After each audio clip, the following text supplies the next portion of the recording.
அன்னை ஸ்ரீ அரவிந்தருக்கு வணக்கம். அனைவருக்கும் வணக்கம். இன்று 2026 ஆண்டு ஆகஸ்ட் மாதம் 18ஆம் தேதி செவ்வாய்க்கிழமை காலை நாம் அன்னை ஸ்ரீ அரவிந்தர் எழுதிய த சிந்தசிஸ் ஆஃப் யோகா என்ற ஆங்கில புத்தகத்தில் தமிழ் வழி பயில்களை நாம் கற்றுக்கொண்டிருக்கிறோம், பயின்று கொண்டிருக்கிறோம். அதை தொடர்கிறோம்.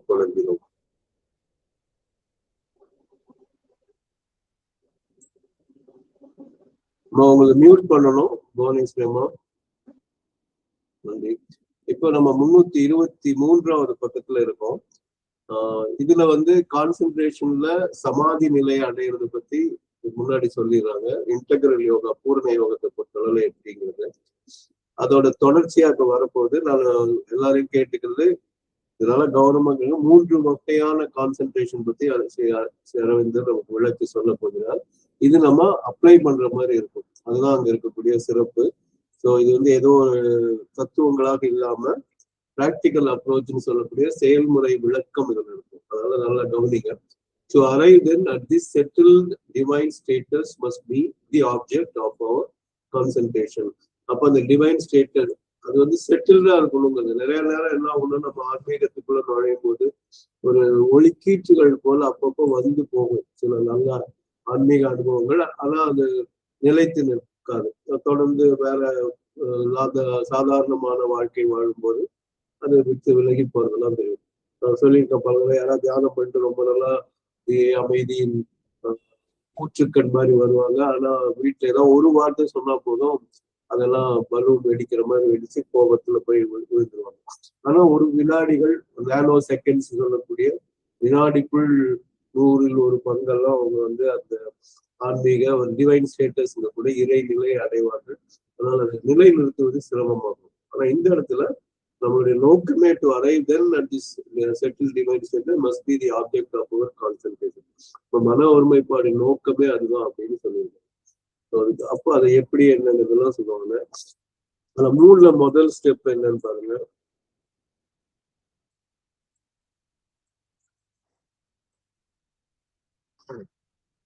The first step in concentration must be always to accustom the discursive mind to a settled, unwavering pursuit of a single course of connected thought on a single subject, and this it must do undistracted by all viewers and aliens calls on its attention.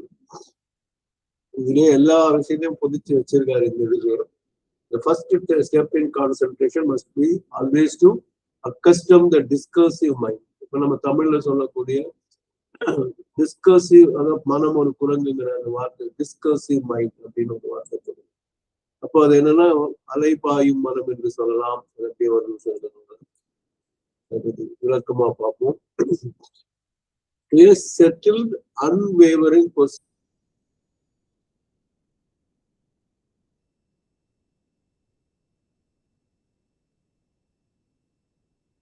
of a single. ஓடி ஓடி நடந்தாலே மனிதன் நடந்தாலே ஒத்தையடி பாதை வரும். எந்த விலங்குகளும் நடந்தா பொதுவா அந்த மாதிரி பாதை வருவது கடினம். மனிதன் நடந்தா கண்டிப்பா அது வந்துடும். அப்ப அதுதான் கோர்ஸ்ன்னு வரும். அது சிங்கிள் கோர்ஸா இருக்கணும். பர்சியூட்னா அதை தேடி போதல், தேடல் அப்படிங்கிறது. அந்த பர்சியூட் எப்படி இருக்கணும், அன்வேவரிங்கா இருக்கும், அலைப்பாயாமல் அந்த மாதிரி இருக்கணும் அப்படின்னு வரும். இப்போ அந்த டிஸ்கர்சிவ் அப்படிங்கிற பார்ப்போம்.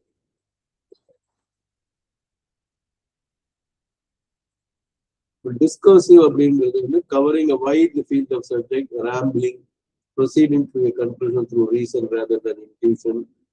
அப்படி உள்ளுணர்வு இல்லாம ஆக்சுவலா டிஸ்கஸ்ங்கிறத ரன்னிங் அபவுட் தான் போடுறது. அப்போ இது மற்ற பாசிட்டிவ் இதை எடுக்காம சும்மா ஓடிட்டு இருக்கிறது அப்படின்னு போவாங்க.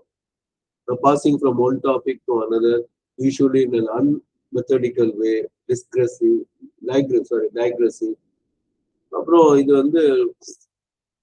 காரண காரியம் போகுது. அப்போ passing aimlessly from one subject to another, digressive, rambling, proceeding by reasoning of argument and intuition. அப்போ ஒரு நோக்கமற்று போறது, சரிங்களா? அப்போ டிஸ்கஸிங்கிறதுக்கு அதான் பொருள். அந்த டிஸ்கர்சிவ் மைண்ட வந்து நம்ம என்ன பண்றோம், the first step in concentration must be always to accustom the discursive mind. நம்ம மனசை இப்படியே தாண்டிட்டே இருக்கும். அதை வந்து அந்த ஓடி ஓடி இருக்கிற மனசு to settle unwavering pursuit of a single course of connected thought on a single subject. single course, single subject. ஒரே பொருளை பற்றி நினைக்க வேண்டும். And this it must do undistraction. அந்த டிஸ்கர்சிவ் மாதிரியே தான் இங்க வந்து அது அன்வேவரிங்க்கு சமமான வார்த்தை அன்டிஸ்ட்ராக்டட். டிஸ்ட்ராக்டட்னா கவனச்சிதறல், அன்டிஸ்ட்ராக்டட்னா கவனம் சிதறாமல் இருக்குது. By all lures on its attention, alien calls on its attention. All lures அப்படின்னு சொன்னா சில கவர்ச்சிகள்னு இருக்கும். இப்ப நம்ம செல் இந்த மீடியா, சோசியல் மீடியான்னு சொல்லக்கூடியதெல்லாம் அதைதான் செய்யுது. நம்மள ஏதோ ஒரு ரூபத்துல செய்யும். இந்த மாதிரி ஒரு தொப்பையோட இருக்கியா, இந்த மாதிரி உண்டா இருக்கியா, இந்த மாதிரி ஒரு கொஞ்ச நாள் இந்த மாதிரி உடற்பயிற்சி செய்தாலும் ஒரு மாதத்துக்குள்ள நீ வந்து அப்படியே மிஸ்டர் இந்தியா மாதிரி, மிஸ்டர் யூனிவர்ஸ் மாதிரி மாத்திடுவார் சொல்லி, நம்மளும் இப்படிதானே இருக்கோம், சரி நம்ம அது அவன் உடனே நீங்க ஒன்றும் கருவி எல்லாம் வாங்க வேண்டாம், பெருசா ஓட வேண்டாம், அதெல்லாம் சரி லேசான உட்கார்ந்த மாதிரியே நீங்க உடற்பயிற்சி பண்ணலாம் அப்படியெல்லாம் சொல்லிட்டு நம்மளை வந்து ஈர்க்கும். அதுக்குள்ள போனா பல பல மடங்கு டாலர்லயோ ரூபாயோ கேட்டாதான் நம்ம வந்து அங்க சேர முடியும். அப்ப வந்து நம்மள தூண்டில் நியூர்கள் கூட ஒரு தூண்டில் போட்டு இழுப்பது, நம்மளை தூண்டுகிறது அப்படின்னு சொல்லலாம். கவர்கிறது, தூண்டுகிறது. அண்ட் ஏலியன் அந்த வந்து நம்மளுடைய கவனத்தை சிதறடிக்கிறதுக்காக அன்டிஸ்ட்ராக்டட் பை ஆல் நியூஸ் அப்படின்னா ஆன் இட்ஸ் அட்டென்ஷன், நம்மளுடைய கவனத்தை சிதற வைக்கக்கூடிய எல்லா விதமான ஈர்ப்புகள். அண்ட் ஏலியன் கால்ஸ் அப்படின்னா சம்பந்தமே இல்லாத அழைப்புகள். ஒண்ணு வேணா இப்ப என் மகளை பத்தி என்னுடைய மனைவி அடிக்கடி சொல்றது, ஏதோ ஒரு தேர்வுக்கு பொது தேர்வு அவங்க எழுதினாதான் பட்டம் கிடைக்கும், அந்த மாதிரியோ ஏதோ ஒரு இது இருக்கும். அதுக்கு போகும்போது வழியில ஏதாவது ஒரு நாய்க்கு வந்து ஏதாவது பிரச்சனை இருக்குன்னா அந்த தேர்வு எல்லாத்தையும் மறந்துட்டு அது ஏதோ சம்பந்தமில்லாத தெரு நாயா இருக்கலாம், ஆனா அந்த நாயை கவனிக்கிறதே பண்ணிடுவாங்க, தேர்வை விட்டுருவாங்க. ஆனா நாய்க்கு செய்ய வேண்டியது செஞ்சுட்டு அது என்னுடைய அம்மா கூட இருக்கும்போது சொல்லியிருக்காங்க, நல்லா அசந்து நம்ம மகிழ்ந்து கார்ல போகும்போது நல்லா அசந்து தூங்கிட்டு இருந்தாலும் இப்ப அந்த நாய் மயக்கி கிடக்குதுன்னு பார்த்தா உடனே அப்படி எந்திரிச்சு எங்க எங்க எங்க அப்படின்னு மற்றதெல்லாம் கூட அந்த தூக்கத்துல எந்திரிக்க மாட்டாங்க. அது மாதிரி ஏதோ ஒரு விலங்குக்கு ஏதாவது பிரச்சனை அவங்கள டிஸ்ட்ராக்ட் அவங்களோட லியூர், அவங்களோட ஏலியன் கால் அது நல்ல விதமா பார்க்கலாம். ஆனா சில நேரங்களில் செய்ய வேண்டிய வேலையை விட்டுட்டு அதை செய்யற மாதிரி இந்த மெய் வருத்தம் பாரார், பசி நோக்கார், கண் துஞ்சாலாம் இதுக்கு நம்ம போடலாம். எவ்வளவு தீமையும் மேற்கொள்ளலாம், செவ்வி அருமையும் பாரார்லாம் இதுக்கு நம்ம பார்க்கலாம். ஒரு நிமிஷம்.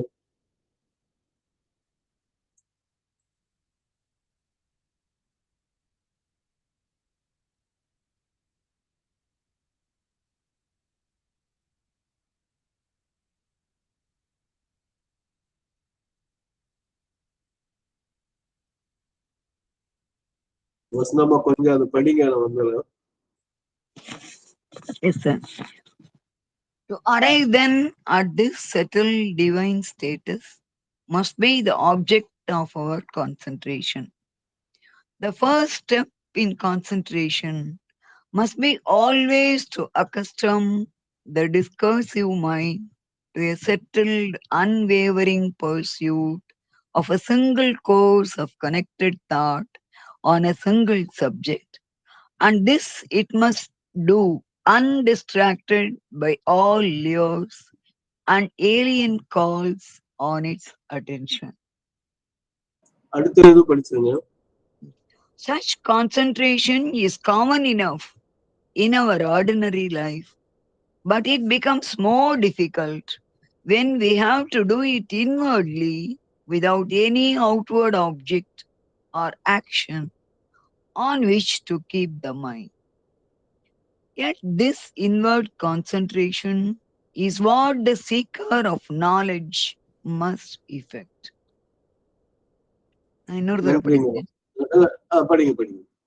Such concentration is common enough in our ordinary life, but it becomes more difficult when we have to do it inwardly without any outward object or action on which to keep the mind. Yet this inward concentration is what the seeker of knowledge must effect. Thank you. தேங்க்யூமா, நன்றிங்கம்மா. இப்போ இதை வந்து அப்ப அடுத்த பண்ணிக்கலாம்.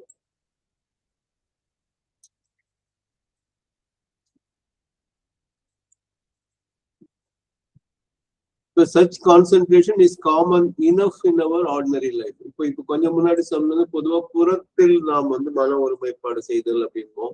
அப்ப ஏதோ ஒரு வேலை செய்யணும், நீங்க நல்லா கவனிச்சு பாருங்க, சின்ன குழந்தையில இருந்து அது ப்ரீகேஜி கூட இருக்கலாம், இந்த பெரியவங்க வரைக்கும் ஏதாவது ஒரு தீவிரமா வேலையில கவனம் செலுத்தினா யாராவது கூப்பிட்டா கூட கேட்காது. அந்த அளவுக்கு இந்த காலத்துலயும் இத்தனை சோசியல் மீடியா அது ஊடகம் எல்லாம் தாண்டி கூட அந்த அளவுக்கு மன ஒருமைப்பாடு இருக்கு. அது வந்து it's common enough in our ordinary life. சாதாரண அது சமைக்கிறதா இருந்தாலும் சரி, சில பேர் சமைக்கும் போது குறுக்க பேசினா உப்பு போட மறந்துடுவேன், உப்பு போட மறந்துடுவேன், காய் வெட்ட காய் போட மறந்துடுவேன் சொல்லுவாங்க. அதே மாதிரி சில என்னுடைய நண்பருக்கு இருக்காரு, கார்ல ஓட்டும் போது நம்ம ஏதாவது வித்தியாசமா ஏதாவது சார் அங்க பாருங்களேன் அப்படின்னு சும்மா இருங்க நான் வந்து, ஏன்னா அவருக்கு ஏதோ ஒரு விபத்து நடந்திருக்கு, அதனால அவர் வந்து அங்க இங்க பார்க்காம ரோட்லயே கவனிக்கல, ஒரு ஏதோ ஒரு இதை மோதிட்டாரு மாணவர் ஈஸியார்ல. அங்க பாத்தீங்கன்னா இந்த குள்ளமா இருக்கக்கூடிய மாடுகள் நிறைய குறுக்க மறுக்க வந்துட்டே இருக்கும். இப்போ நீங்க கவனிச்சு பாத்தீங்கன்னா எத்தனை பேர் கவனிச்சிருக்கீங்க தெரியல, நெடுஞ்சாலைகளில் வேலி போடுறாங்கன்னு கவனிச்சிருக்கீங்களான்னு தெரியல. இப்போ பெரிய பெரிய இதுல எல்லாம் பாத்தீங்கன்னா சைட்ல எல்லாம் இப்ப ரயில்வே ட்ராக்லயே அது மாதிரி பண்ணிட்டு இருக்காங்க. அதெல்லாம் வந்து உண்மையே தேவையான ஒண்ணு. ஏன்னா மாடு வந்து அந்த சத்தத்துல ஏதோ குறுக்க வந்ததுன்னா, மாடோ ஏதோ நாயோ ஏதோ ஒண்ணு வரும்போது அடிபட்டு விபத்து ஏற்படக்கூடிய நிலைமை இருக்கு. அதெல்லாம் தடுக்கிற வழிகள்லாம் இருக்கு. அப்ப அதெல்லாம் இல்லாததுனால இப்ப ஈஸியா இருக்கணும், கட்டிட்டு வர்றதுனால அந்த மாடுகள் குறுக்க வரும். அதனால அவர் வந்து அந்த ஒரு ட்ராமான்னு சொல்லுவாங்க. அதனால நம்ம எதை குறுக்க, ஆனா உண்மையிலேயே ஓட்டும் போது அந்த கவனம் தான். ஒரு சிலர் தான் அங்க எங்கேயும் பார்த்துட்டு கூட ஓட்டுவாங்க. ஆனா ஒரு வினாடி சிதறலே நமக்கு பிரச்சனை ஆயிடும். So such concentration is common enough in our ordinary life. So நம்மளோட பொதுவான வாழ்க்கையில் இந்த மாதிரி ஒரு மன ஒன்மை கூட ரொம்ப பொதுவான ஒன்று. But it becomes more difficult when we have to do it inwardly without any outward object or action on which to keep the mind. இப்போ இதெல்லாம் வந்து ஏதோ ஒரு இப்போ இது நான் சொல்லியிருக்கேன் பல தடவை. இப்போ இந்த இதை எடுத்ததுதான் இது வந்து ஒரு போர்க்கு தான், ஆனா வந்து பொதுவா இருக்கக்கூடிய மெட்டல் இல்லை, இது மரத்துல இருக்கு, இது வேப்ப மரத்துல கூட இருக்கலாம், இது வந்து இது வேற ஏதாவது ஒரு சின்ன மரத்துல ஒரு மூலிகை மரம் எப்படி வேணா வச்சுக்கலாம், மூலிகை செடின்னு இருக்கும். அப்போ இதை பத்தி எல்லாம் நான் கான்சென்ட்ரேட் பண்ண எனக்கு ஒரு பொருள் இருக்கு, அந்த பொருளை வச்சுட்டு பாக்குறேன். இது பாத்தீங்கன்னா ஒரு மாதிரி சின்ன ஒரு வளைவோடு இருக்கக்கூடிய சின்ன ஒரு மூடி இருக்கு. இப்ப இது உள்ள ஏதாவது பொருள் இருக்கா இல்லையான்னு பாக்குறேன். அப்ப இதை பத்தி என்னால கான்சென்ட்ரேட் பண்ண முடியுது. அப்ப இது வந்து முதல்ல பார்த்தது மரம், ரெண்டாவது பார்த்தது வந்து ஒரு உலோகம், அது வந்து துருப்பிடிக்காத ஒரு இரும்பை சேர்ந்தது, அதுக்கு இங்கிலீஷ்ல ஸ்டெயின்லெஸ் ஸ்டீல்னு சொல்லுவாங்க, அதுல கிரேட் இருக்கு. இப்படியே அதை பத்தியே கான்சென்ட்ரேட் பண்ணும்போது நமக்குள்ள ஏதோ ஒரு இது இருக்கு. நம்ம அடிக்கடி இந்த பேச்சுகள் நடக்கும், ஒரு மதத்துக்கும் மத நம்பிக்கைக்கும் இன்னொரு மத நம்பிக்கைக்கும் இடையில இருக்க பேச்சுக்கு இது ஒரு முக்கியமா ஒண்ணு சொல்லுவாங்க. உங்களுக்கெல்லாம் எதுக்கு கடவுள் உருவமற்றவர், ஏன் நீங்க உருவத்தோட வணங்குறீங்க அப்படின்னு சொல்லும்போது இந்த பாயிண்ட் தான் சுவாமி விவேகானந்தர் சொல்லுவார். நம்ம ஒரு கடவுளை பற்றி நினைக்க வேண்டும் என்றால், அது மனம் ஒருமைப்பட வேண்டும் என்றால் ஒரு உருவம் இருந்தால் தான் ஒருமைப்பட முடியும் அப்படிங்கிறாங்க. நம்ம இங்கே இந்த வகுப்புல பல முறை டிஸ்கஸ் பண்ண விஷயம், அந்த உருவத்திலிருந்து அருவத்துக்கு போகணும். அந்த ரெண்டுக்கும் நடுவுல இருக்கிறது தான் சிவலிங்கம். சிவலிங்கத்துக்கு வேற வேற பொருட்கள் சொன்னா கூட உருவத்தில் அருவம், அருவத்தில் உருவம்னு சொல்லுவாங்க. அதுல கண்ணு மூக்கு காதெல்லாம் இருக்காது சிவலிங்கத்துல. ஆனா ஒரு உருவம் கல் மாதிரி ஒரு உருவம் இருக்கு அப்படின்னு சொல்றதுனால அது வந்து இங்க இருந்து அங்க போறதுக்கு உருவாகும். அப்போ அந்த மாதிரி போகும்போது கொஞ்சம் கொஞ்சமா அது இதெல்லாம் தான் நமக்கு ஃபர்ஸ்ட் ஸ்டெப். இதெல்லாம் வந்து ப்ரீகேஜி எல்கேஜி மாதிரி அந்த விஷயங்கள் உருவத்தோடு வழங்குதல், அதுவும் அருவமற்ற நிலையில் வழங்குது. நம்ம நிறைய பார்த்துருக்கோம், நிர்குண பிரம்மாலாம் பார்த்துருக்கோம். இதெல்லாம் நம்ம சகுண பிரம்மாவா இருக்கும்போது பாக்குறது ஈஸி, நிர்குண பிரம்மா பத்தி நினைக்கிறதே நமக்கு கஷ்டமா, ஏன்னா குணமே இல்லாம எப்படி நம்ம என்ன நினைக்க முடியும். பட் இட் பிகம்ஸ், அதனாலதான் it becomes more difficult when we have to do it inwardly without any outward object or without any outward action on which to keep the mind. அப்ப நம்ம மனசை செலுத்துறதுக்கு ஒரு வெளிப்புற பொருளோ புற செயலோ தேவைப்படுது. புற செயலோ இது வந்து நீங்க பெரிய விஷயம்லாம் இல்லை, பஜனை பண்றது கூட புற செயல் தான். அந்த சப்பாங்கட்டன்னு சொல்லக்கூடியது அப்படி வச்சு அடிச்சுட்டு ஹரே ராமன் சொல்லணும், ஓம் நம சிவாயன்னு சொல்லணும், இப்ப திருநாடுடைய சிவனே போற்றி அப்படின்னு சொன்னா உடனே இன்னொருத்தர் வந்து எல்லாட்டவர்க்கும் இறைவா போற்றிக்கிறதெல்லாம் வந்துட்டு ஒரு புற செயல்.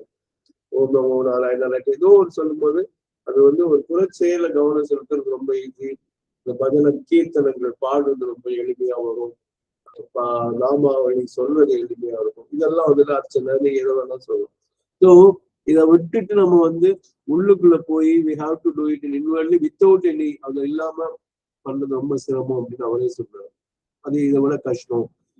Yet this inward concentration is what the seeker of knowledge must effect.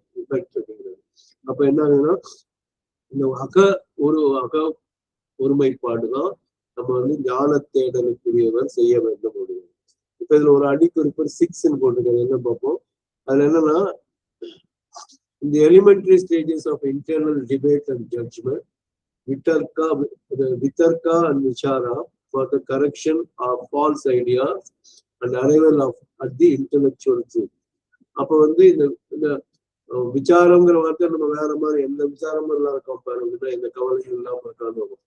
ஆனா இதுல என்னன்னா இன்டர்னல் டிபேட்ங்கிறது வந்து வித்தர்கான்னு போடணும், அந்த இது வந்து விசாரான்னு போடணும். Judgment. இதற்கு for the correction of false ideas and for the arrival of at the intellectual truth. அப்ப பொய்மையிலிருந்து பொய் கருத்துக்களை திருத்தி, அதாவது பகுத்தறிவால் அடையக்கூடிய ஒரு உண்மைக்கு நாம் அடையக்கூடிய விஷயத்துக்கு இந்த 2 விஷயம் வரும். வித்தர்க்கா அண்ட் விசாரா. இல்லையே அது என்னங்கிறது ஒரு நிமிஷம் பார்ப்போம். ஒரு வினாடி எனக்கு ஒரு நேரம் கொடுங்கள்.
நான் மியூட்ல இருந்திருக்கேன். ஸோ வந்து இந்த இடத்துல வந்து வித்தர்க்கா வந்து ஆர்குமெண்ட் இந்த மாதிரி வருது, ஆர்குமெண்ட் ரீசனிங் இந்த மாதிரி எல்லாம் வருது. டிபேட்ங்கிற வார்த்தை இருக்குமான்னு தெரியல, ஆர்குமெண்ட்ல தான் வரும். ஆர்குமெண்ட்டுங்கும் போது ஆட்டோமேட்டிக்கா அது வந்து உங்களுக்கு டிபேட் கொண்டு வந்துடும். இதே விசாரால பாத்தீங்கன்னா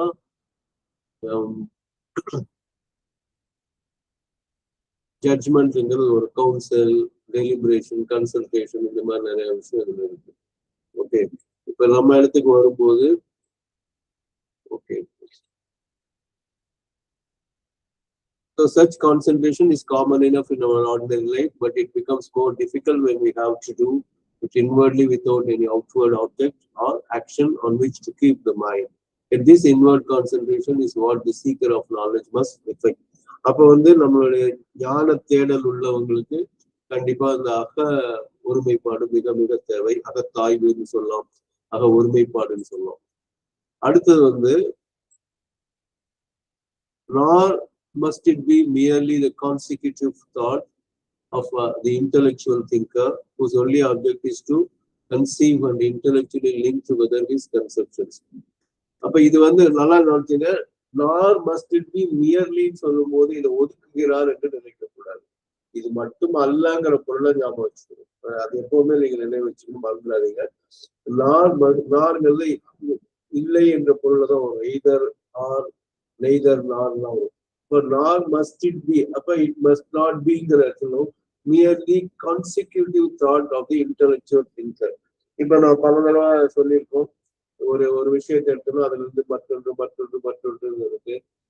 அப்ப நம்ம போன சனிக்கிழமை நம்ம வந்து தரிசனம் நடந்ததுல அரவிந்த ரூட்கெல்லாம் போனதுல சில பேர் அங்க வந்தாங்க, சில பேர் அவங்க ஊர்லயே தியான மையத்துல தியானம் பண்ணிக்கிட்டாங்க.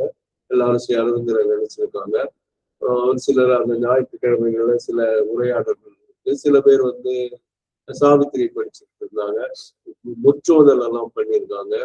இப்படி வரும். இதை விட்டா அடுத்தது வந்து செப்டம்பர், அக்டோபர், ஆகஸ்ட் எல்லாரும் இங்க வந்து விட்டா 15 நாள் இங்க போயிடும். செப்டம்பர், அக்டோபர் 2 மாசம் எந்த தரிசனம் இருக்காது. அப்புறம் நவம்பர் 17 தான் அது அடுத்த தரிசனம். ஆனா அன்னைக்கு அன்னை ரூமை நம்ம பார்க்க முடியும். இப்படி தரிசனம் கலந்த கன்சிக்யூட்டிவ் ஆஃப் அப்படிங்கிறது வரும். இது வந்து பொதுவாக இந்த தரிசனம் மட்டுமே வருது. இப்ப துவைதம்னு ஒண்ணு இருக்கு. அப்ப இரண்டற்ற நிலை, துவைதம்னா இரண்டான நிலை, அத்வைதம்னா இரண்டு அற்ற நிலை. இப்ப விசிஷ்ட அத்வைதம்னு என்னமோ சொல்றாங்களே, இது யாரு வந்து மத்வாச்சாரியார் சொன்னது என்ன அப்படின்னு எல்லாம் யோசிச்சு, அப்புறம் ஆதிசங்கரன் சொன்னதான் அத்வைதமா அப்படி எல்லாம் அதை பத்தியே யோசிச்சு அப்புறம் புத்தர் எந்தக்கு நிர்வாணம் சொன்னாரு, அவர் தான் முதல்ல எல்லாத்துக்கும் முன்னாடி இதெல்லாம் சொல்றாரு. இப்படி எல்லாம் இந்த மாதிரிலாம் வருது அப்படின்னு சொல்லிட்டு கன்சிக்யூட்டிவ் தாட் வந்து இன்டெலெக்சுவல் திங்கர். இப்ப கொஞ்சம் முன்னாடி என்னமோ சொன்னாங்களே, சகுண பிரம்மன், நிர்குண பிரம்மன், இதெல்லாம் என்ன? அப்போ குணம் பண்புகள் உடையது, பண்புகள் எந்த விதமான பண்புகளையும் சொல்ல முடியாத ஒன்று. இது எல்லாத்த பத்தி நினைக்கிறது கான்சிக்யூட்டிவ்னா தொடர் எண்ணங்கள், ஒன்று பின் ஒன்றாக நினைக்கக்கூடியது. அதோடைய நோக்கம் எல்லாம் சொல்லி object is to conceive and intellectually linked together his conception. The consecutive thought வரும்போது ஒரு கன்செப்ஷன்னா கன்சீவ், கருத்துருவாக்கம் நம்ம தமிழ்ல சொல்லுவோம். அதுக்கு வந்து நம்ம என்ன பண்ணோம், conceive is to conceive and intellectually link together. இப்ப நான் சொன்ன மாதிரி துவைதம்னா என்ன, அத்வைதம்னா என்ன, விசிஷ்டா அத்வைதம்னா என்ன, இது எல்லாத்தையும் ஒருங்கிணைக்கக்கூடிய தன்மை. இப்ப நம்மளே இப்ப பாத்தீங்கன்னா இந்த புத்தகமே அதுதான் பண்ணுதுன்னு சொல்லலாம், அழகா சொல்லலாம். என்னன்னா சிந்தசிஸ் ஆஃப் யோகா அப்படின்னு சொல்லும் போது யோக முறைகளில் இது.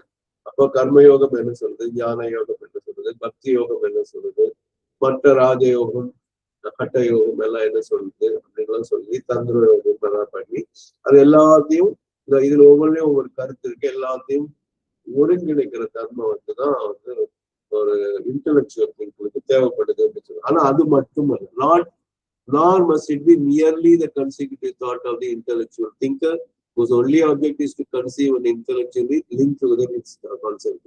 இது மட்டும் போதாதுங்கிற பொருள். இது போதாதுன்னா இதுவும் தேவை, அது மாதிரி இதுவும் தேவை அப்படிங்கிறது ஞாபகம். அடுத்தது கையில புஸ்தகம் இருக்கவங்க சொல்லுங்க, அது இட் இஸ் நாட் தானே இருக்கு.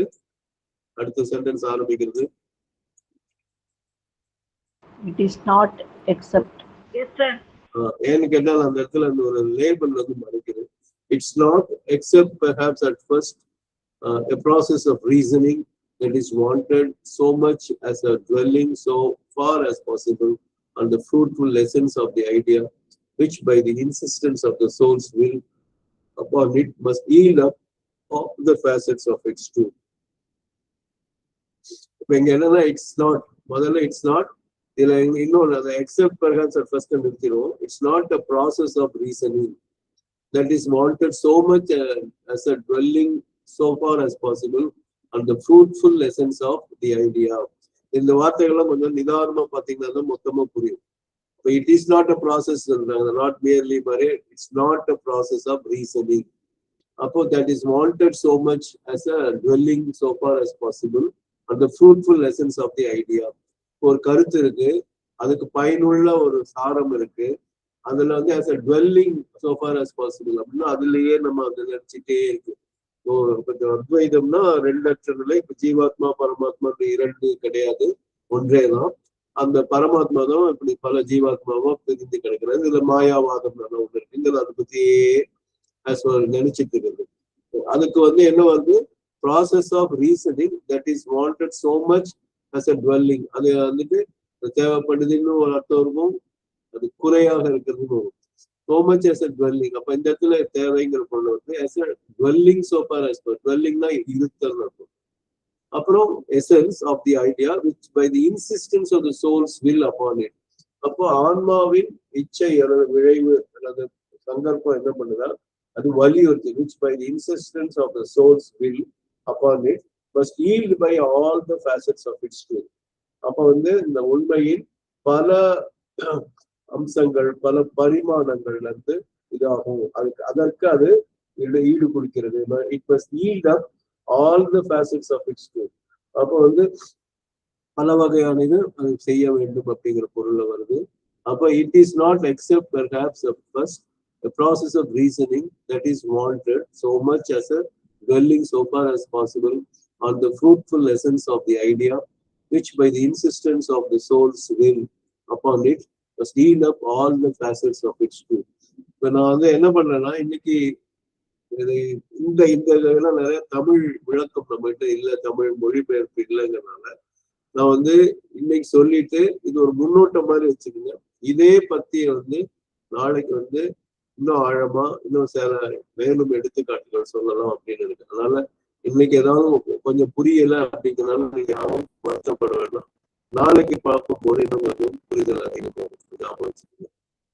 ஸோ இது அடுத்த சென்டென்ஸ்.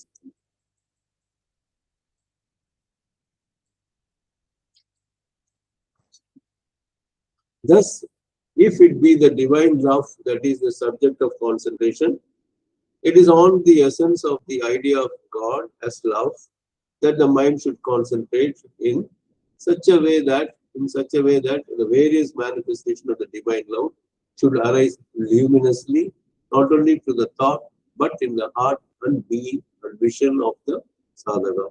இப்ப இந்த சொன்னதை வந்து it is not except இதுல except perhaps at first அந்த ஆரம்பத்துல அதுல இருக்கலாம் அப்படின்னு சொல்றேன். அப்ப it is not except perhaps at first. இப்ப ஆரம்ப கட்டங்கள் இது இருக்கலாம். இது a process of reasoning that is wanted so much as a dwelling so far as possible on the fruitful essence of the idea which by the insistence of the soul's will upon it must yield up all the facets of its truth. இப்போ ஒரு உண்மையின் பல பரிமாணங்களை பார்ப்போம் படிக்கிறோம். அப்போ இதுல பாத்தீங்கன்னா அதற்கு ஒரு எடுத்துக்காட்டா அந்த இறை அன்பை வந்து அரவிந்தர் சொல்றாரு.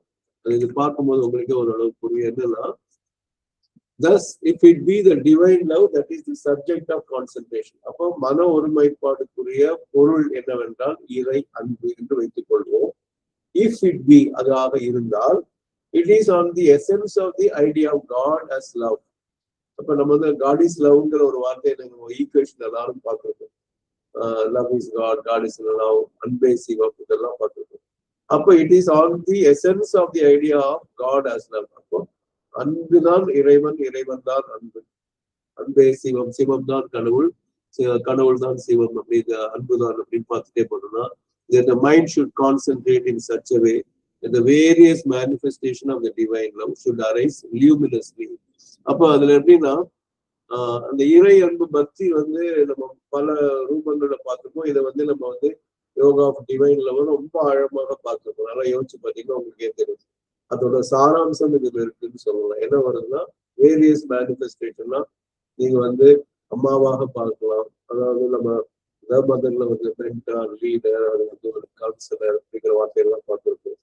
அவங்களோட ஒரு புன்சிரிப்புல வந்துட்டு நம்மளுடைய பிரச்சனை எல்லாத்தையும் பரிதி கண்ட பனி போல சூரியனை பார்த்து பனி மாதிரி விலகி போயிடும் அப்படின்லாம் படிச்சிருக்கோம். அப்போ அது வேரியஸ் மேனிஃபெஸ்டேஷன்.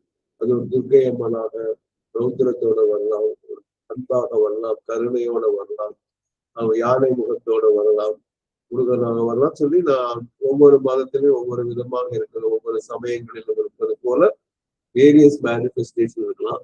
இது போக வேறு பல வகையான உறவு முறைகளும் நம்ம பார்த்திருக்கோம்.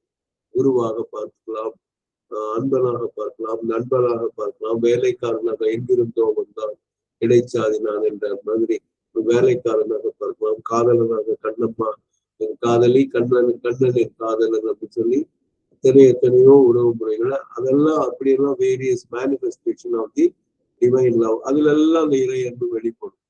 அது எப்படி சாதாரணமான ஷுட் அரைஸ் லியூமினஸ்லி. இப்ப நம்மளுடைய மனித அன்பு காதல் சொல்றதெல்லாம் பாத்தீங்கன்னா லியூமினஸா வந்துச்சுன்னு சொல்ல முடியாது. இருளால ஆணவ கலையில முடிகிற மாதிரி போயிட்டு இருக்கு அதெல்லாம். பட் இந்த இடத்துல not only to the thought. இப்ப அந்த மேனிஃபெஸ்டேஷன் என்ன அளவுல மட்டும் இல்லாம ஒரு வினாடி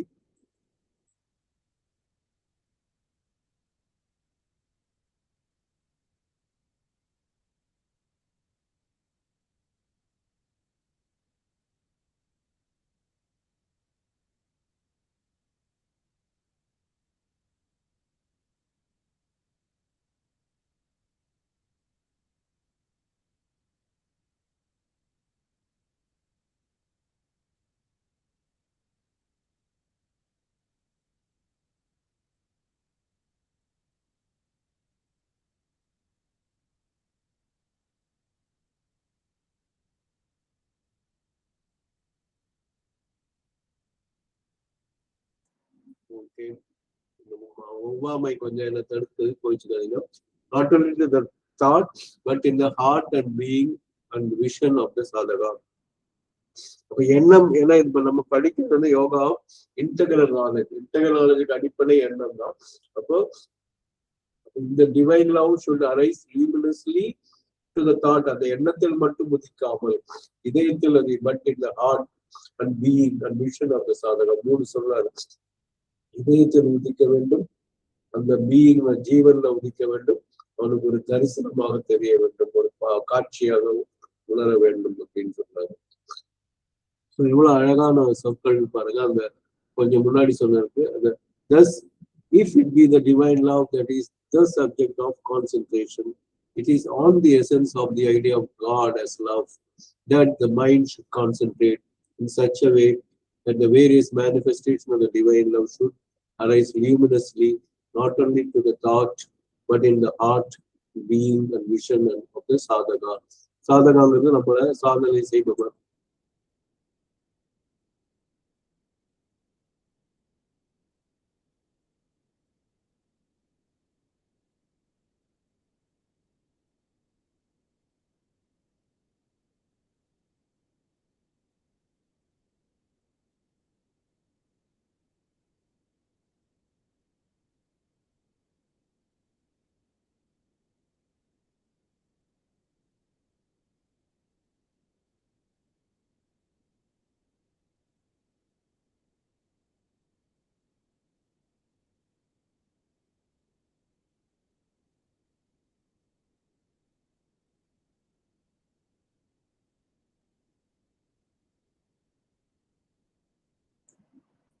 The thought may come first and the experience afterwards, but equally the experience may come first and the knowledge arise out of the experience.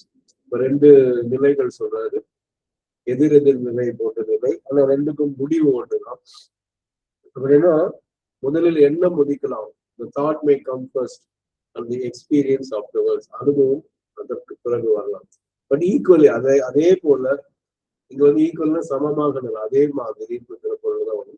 But equally the experience may come first. அப்ப அனுபவம் முதலில் வரலாம். அந்த knowledge arise out of the experience. அதிலிருந்து அந்த அனுபவத்தின் மூலம் ஞானம் நமக்கு உருவாகின்றது. அது may come first and knowledge arise out of the experience.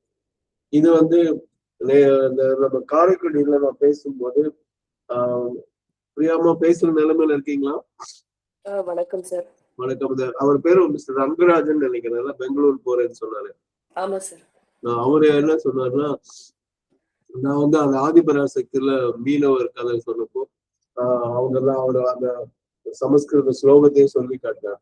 அவங்க எல்லாம் அங்க பெருசா மந்திரம் ஓதி நிறைய படையல்கள் எல்லாம் வச்சு பல வகையான முறுக்கு, இனிப்பு, அதிரசம் அதெல்லாம் வச்சு பெரிய உணவு படைச்சு மந்திரம் ஓதிட்டு இருப்பாங்க. ஆனா அங்க அன்னை போய் சாப்பிட போறாங்க. இங்க ஒரு சின்ன பானையில பொங்கல் வச்சு ஒரு மீனவன், அவனுக்கு மந்திரம் எதுவும் தெரியாது, காளியாத்தா மாரியாத்தா தவிர வேற எதுவும் தெரியாது, அங்க வந்து சாப்பிடுற மாதிரி காக்கும் போது எக்ஸ்பீரியன்ஸ் மே கம் ஃபர்ஸ்ட்ங்கிறது அந்த மீனவருடைய அனுபவம். அவருக்கு மந்திரம், அந்த மந்திரத்துல மந்திரத்தை ஒவ்வொன்றா பார்த்தீங்கன்னா ஒவ்வொன்றுக்கும் ஒவ்வொரு பொருள் இருக்கும். இப்ப அதான் முன்ன சொன்ன மாதிரி திருப்பி அதே வேண்டும், வேணா இது புது கருத்தா இருக்கிறதுனால பொறுத்தருங்க. கொஞ்சம் கொஞ்சம் எனக்கு பிரச்சனை இருக்கு.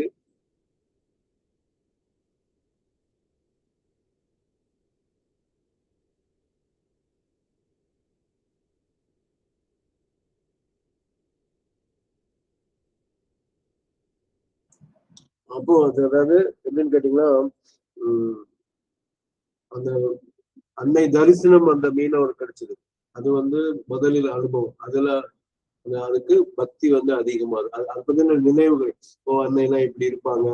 சொல்ல அம்மா எப்படிதான் இருந்தா அப்படின்னா, ஏதோ இந்த மாதிரிதான் இருக்காங்கன்னு ஒரு சிலையை காட்டிட்டு ஆனா இத்தனை கையெல்லாம் இல்ல, 2 கை தான் இருந்துச்சு, இதே மாதிரி திருசூலம் எல்லாம் வச்சிருந்தாங்க அப்படின்லாம் சொல்லுவாங்க. அப்ப அதை பத்தின விவரங்கள் அந்த அனுபவத்திற்கு கிடைக்கும். இதே வந்து ஞானம் முதல்ல இருக்கும்போது அதை பற்றிய விவரங்கள் எல்லாம் தெரியும். அதுல இப்படிப்பட்ட இறைவனால நம்ம மனம் நெகிழ்ச்சி அடையும் போது அது பக்தியாக அது மாறும். அது அவரோட அனுபவமாக மாறும். அப்ப எண்ணம் முதலில், அனுபவம் பின்னால், அனுபவம் முதலில், எண்ணம் பின்னால். இது ரெண்டும் வந்து வேறு வேறு நிலைகள் போனது. ஆனா அதோடைய நோக்கம், முடிவு ஒன்றாகத்தான் இருக்கும். அடுத்த செய்தியை the thought may come first and the experience afterwards. But equally, the experience may come first and the knowledge arises out of the experience.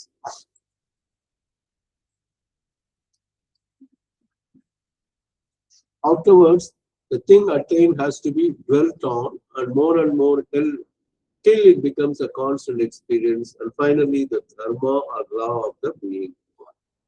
இது வந்து இதற்கு பிறகு இது வந்து அனுபவம் முன்னாடியோ அறிவு முன்னாடியோ இது சாதாரண வந்துட்டு சொல்லுவோம், புக்ல நம்ம படிச்சிருப்போம். இது இன்னும் இது சாதாரணமான ஒரு எடுத்துக்காட்டு சொல்லலாம். நெருப்பில் விரல் வைத்தால் சுடும் அப்படிங்கிறது வந்து ஒரு எண்ண கருத்து. ஆனா முதல்ல குழந்தை ஏதாவது வருது, அப்பா சுட்டுச்சு அப்படின்னு சொல்லும் போது அந்த அனுபவம் முதல்ல வருது, அறிவு அப்புறம் வருது. இது நீங்க அப்படி இப்படி எடுத்துக்கலாம். இது எது முதல்ல வந்தாலும் ஆஃப்டர்வர்ட்ஸ், இதுல எது முதல்ல வந்தாலும் பின்னாடி வந்தாலும் சரி, the thing attained has to be dwelt. அந்த பெற்ற ஞானம், பெற்ற அந்த இறை அன்பு, அது has to be dwelt on. அதிலேயே நம்ம இருக்கணும். and more held, இன்னும் அதிகப்படுத்திட்டே வரும். இப்போ till it becomes a constant experience. அப்ப மேலும் மேலும் அனுபவங்கள், மேலும் மேலும் அறிவு, இப்படியே ஞானம், அறிவு, அனுபவம் இப்படியே அதிகப்படுத்தி என்ன ஆகும்னா till it becomes a constant experience. அது தொடர் அனுபவமாக, நிலைத்த அனுபவமாக இருக்க வேண்டும். And finally, the dharma of the being or law of the being. தர்மானா லா தான். ஆனா தமிழை பொறுத்தவரை நம்ம வந்து தர்மம்னா தர்மம் தலை காப்புங்கிற வார்த்தைகள் பயன்படுத்தும். ஆனா தர்மானா டியூட்டின்னு அர்த்தம். அது சட்டம்ங்கிற பொருள் தான் வடமொழியில இருக்கு. ஆனா தமிழ்ல வந்து நம்ம எப்பவுமே வந்து அவங்க வந்து பசுபதின்னு சொல்லும்போது பசு என்றால் எந்த விளக்கையும் குறிக்கும். ஆனா தமிழ்ல வந்து பசு என்றால் நம்ம வந்து என்று சொல்லக்கூடிய பசுமாட்டை மட்டும்தான் குறிக்கும். அதுதான் விலங்கு அப்படிங்கிற பொருள்ல வரும். அதே மாதிரி தர்மானா கொடுக்கறது தான் நம்மளுடைய தர்மா. அதுக்கு ஆக்சுவலா உண்மையான வந்து தானம் தான் வந்துட்டு அதோடைய பொருள். தானம் தான் கொடுக்கறது. ஆனா நம்ம தமிழ தர்மம், பழமொழியே தர்மம் தலை காக்கும்னே மறைச்சிட்டோம். அப்ப வந்து தான வீர சூர கர்ணா தான் சொல்லுவோம். தர்ம வீர சூர கர்ணா பேரு கிடையாது கர்ணனுக்கு. தானத்தில் சிறந்தவன் கர்ணன்கிற பேரு தான் அந்த தர்மத்தில் சொல்றது. ஆனா தமிழ்ல அந்த மாதிரி வரும். அப்ப அந்த தர்மம் என்பது ஒரு சட்டம், தர்மம் என்பது ஒரு வகையான கடமை அப்படின்னு சொல்லுவோம். அப்ப இது என்ன ஆகும்னா, இந்த finally the dharma of the பீ, தர்மான்னு சொல்லுவோம், ஆர் லா ஆஃப் த பீன்னு சொல்லும் போது அது வந்து அந்த ஜீவனின் ஒரு நம்ம என்ன சொல்லுவோம், ஸ்வதர்மா அப்படின்னு சொல்றதுதான் இங்க அந்த இடத்துல வரும். தனக்குரிய ஒரு தன்மை, தனக்குரிய ஒரு இயல்பு, தனக்குரிய இயற்கை அப்படிங்கிற மாதிரி இந்த பொருள் வரும். அந்த சென்டென்ஸ் படிச்சோம்னா, afterwards the thing attained has to be dwelt on and more held till it becomes a constant experience, and finally the dharma of or law of the being. இப்ப இதுல என்னன்னா நம்ம இந்த பேராகிராஃப் ஆரம்பிக்கும் போது பார்த்த அதே வார்த்தை இங்க இருக்கு. இப்ப நம்ம sorry to arrive at this settled divine status இருக்கு பாருங்க. இந்த இதுதான் மஸ்ட் பி த ஆப்ஜெக்ட் அப்படின்னு ஆரம்பிச்சிருக்காரு. செட்டில்னா நிலைத்த அந்த இறை நிலை. இப்ப நம்ம படிச்சு முடிச்ச இதுல பாத்தீங்கன்னா it becomes a constant experience. அப்ப இந்த செட்டில் ஸ்டேட்டஸும் எக்ஸ்பீரியன்ஸும் பொருத்தி பாருங்க. பிகம்ஸ் அ கான்ஸ்டன்ட் எக்ஸ்பீரியன்ஸ், நிலைத்த அனுபவம். அப்ப அங்க வந்து செட்டில் ஸ்டேட்டஸ் அப்படிங்கும்போது நிலைத்த நிலை, இது வந்து கான்ஸ்டன்ட் எக்ஸ்பீரியன்ஸ் அப்படிங்கும்போது நிலைத்த அனுபவம் பண்ணுவோம். Finally the dharma of the thing. So இதோடு நம்ம வந்து இன்றைய இது நிறைவு செய்வோம். நாளை காலை நாம் பயில்களை தொடர்வோம். நன்றி, வணக்கம். அன்னை ஸ்ரீ அரவிந்தருக்கு நன்றி, வணக்கம். உங்கள் அனைவருக்கும் நன்றி, வணக்கம்.